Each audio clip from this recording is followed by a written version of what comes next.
All right. Hello.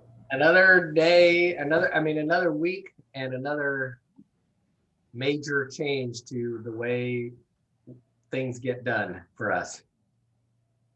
I thought you were going to say happy Friday because we usually record this on Friday or so, So or whatever. So, yeah, happy Thursday. Thursday. But yes, So you're right. yeah, so uh, I just think it's good for you and I to talk out this deadline change. So I heard it around lunchtime yesterday, the rumors that the IRS had said they were going to do this, and then it seemed to kind of clarify by the end of the day. So yeah, the IRS announced that they're moving the individual filing date back from April 15th to May 17th. Yeah, and I liked how you clarified that it is just the individual tax filing deadline, that trusts and C Corps are still due on April 15th.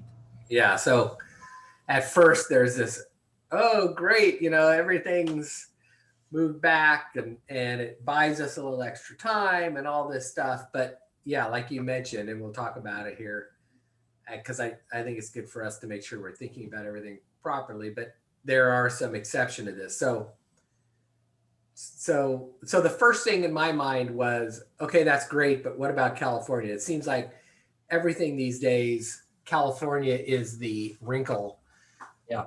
in things. And yeah, so we sent out an email to all of our clients saying, all right, California hasn't conformed yet, but we expect they will. But the date's been moved back to May 17th. And then within 15 minutes of sending out that email to our entire email list, California had announced that they would comply. And my comment, of course, was right away, like, okay, California, how is it that you can like conform to this like within like 15 minutes of finding out, Right. yet we still do not have any guidance on PPP conformity at all? Right. Yeah, it's crazy. So I guess the insight on that is, I think what they're concerned about is, and I don't know if you've read this, but I've learned a little bit more this last week. Yeah. What they're concerned about is if they give this $150,000 of allowance, that might make the state ineligible under the rescue plan for some of those funds that are being allocated to the states. So that's why they're waiting for this clarification from the Treasury Department, just to make sure that they don't shoot themselves in the foot by giving this, conformity. So I would assume, I would think the Treasury would give that really quickly, and then they'd be able to pass that really quickly.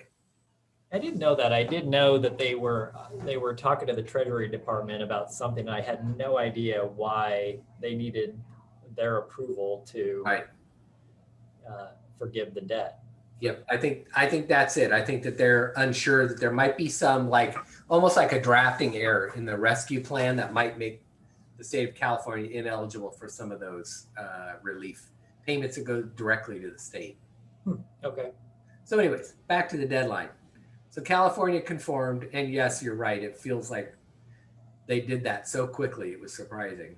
I guess the other part of that maybe is that moving the deadline doesn't require an act of the assembly or the legislature. They can just move that randomly without passing a bill. Yep.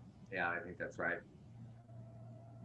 So great. We got this movement back to May 17th. I think in my mind, there's three big exceptions that we want to make sure we're thinking through, and then make sure our clients are aware of. And the two of them are what you just mentioned, which is trusts and C corporate tax returns are not extended. Those things are still due April 15th. Yep. So yeah. So we'll still have to make sure that stuff gets done. For a lot of our trust returns, they go hand in hand with the personal returns. So they'll probably be done as whenever the individual return gets done. We'll either do it by April 15th, do them both by April 15th, or both by May 17th. Yeah. And C Corps, they're few and far between these days anyway. So Yeah, I think we just have a handful of those, I think. So, yep. So it shouldn't be too bad. and then the other thing that as of now hasn't been moved past April 15th is the date that your first quarterly tax payment is due for the 2021 year. Yeah, and so we run into this issue where how are you going to calculate your first quarter estimate or not, which is exactly what happened last year too, where I think they said that the first quarter was due, or second quarter payment was due on June 15th, even though the return itself wasn't due until July 15th. Yeah. So Tracy had mentioned this earlier today, and this is what happened last year is, a way around that might be, and we still have to kind of learn and make sure that this is applicable, but a way around that might be to pay in May 15th with your extension an amount that includes the first quarter estimate for 2021. You prep your 2020 tax return, you apply that overpayment to 2021, you've effectively made that April 15th payment on May 15th. And I don't think this is a way to manipulate to get 30 extra days. It's a way to actually have good numbers on which you can calculate that first quarter tax payment on. We'll have to do that, I think, with our clients that extend their tax returns anyways, as we pay in that first quarter with the extension. That way, if there's any changes when all the K1s are gathered or when we're hit September, October, to make sure that they aren't incurring late payment penalties. They're just incurring potentially estimated tax penalties if it's off. Right.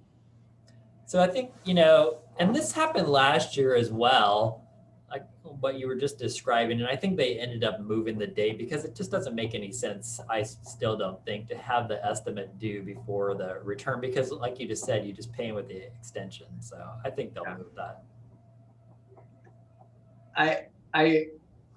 I could see another bet on that one. You don't think they will?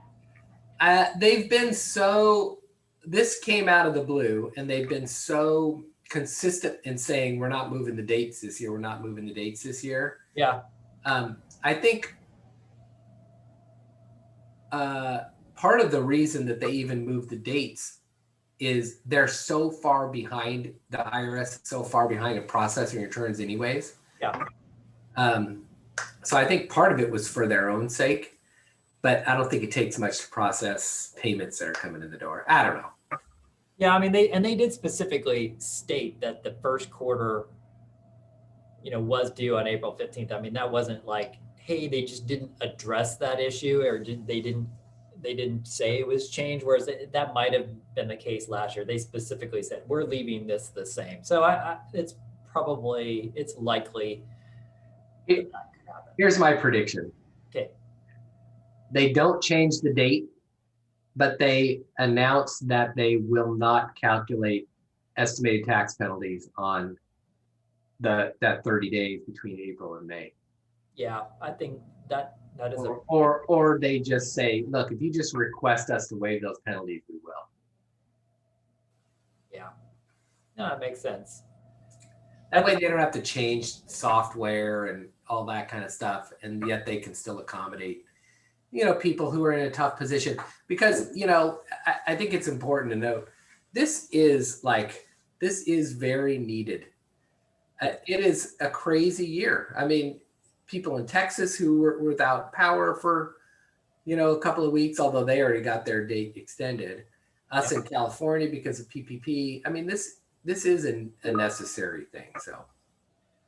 Yeah, for sure. And I think I should toot my own horn that I believe I did predict that was going to happen. I don't know if it was in this podcast, but it was in the staff meeting. And I think I even said Wednesday. So, wow, I think I'm 1-1. I was pretty far off on another prediction, but this one was solid. And it needed to happen. Like you said, it was software, like when they're making these changes retroactive back, and we've already filed tax returns, or the software isn't programmed to be ready for it.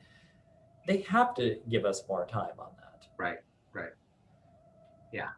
There's got to be a proverb somewhere that says something like, foolhardy is he who tries to predict the mind of the IRS. I I just want to wonder. I mean, like I said, this is now 2 years in a row that we've had these insane changes, like in the middle of tax season, like this. I just don't think this has ever happened before in the history of the IRS. But I'm sure there's some old codger, 1986 codger that says, "Well, you didn't have to deal with 1986, buddy." Yeah. And since we're making foolhardy predictions, I mean, I think I would have to guess we're going to be under a new tax law next year. You know, you have to think that at least for the 2022 year, there's going to be some major changes in the tax law with the new administration and the Democrat-controlled Senate. So Yeah. next year may not be any better than the past two. Yeah. Yeah. And it's been difficult as with trying to keep track of all this stuff. And Yeah. Yep. So I think for us, it's a matter of really trying to make a list of our clients who we think need to get filed by that May 15th deadline. You know, last year, I think the June 15th, or it was July 15th. July 15th, that really brought people in who normally we would file in August or September because they wait on K1s. It really brought them back to that first extension date. I don't think this one's gonna, you know, somebody normally gets their K1s in August. It's not gonna happen anyways by May, but it will be interesting to talk to our clients and find out who wants to try and get filed by May 17th or not. Yeah, I think in general, you know, when it was July, I think it was kind of okay, yeah, that's 3 months down the road. We'll figure it out later. And I think a lot of taxpayers may have done that as well. Whereas this, you know, you're talking about 30 more days and it's not as long. And so we still need to be diligent. And if clients want to file by that May 15th, they need to continue to provide us with information timely. Yeah. I think the reality for us is we'll probably get the same amount of work done, same amount of billable hours, but it'll just be spread out now over an extra 30 days. Yep. Maybe a little bit extra. Yeah. Which will be good. I think our staff, we all need to kind of work a little bit less than we've been working, so it'll be good. Yep. All right, good. Cool. See you later. See ya.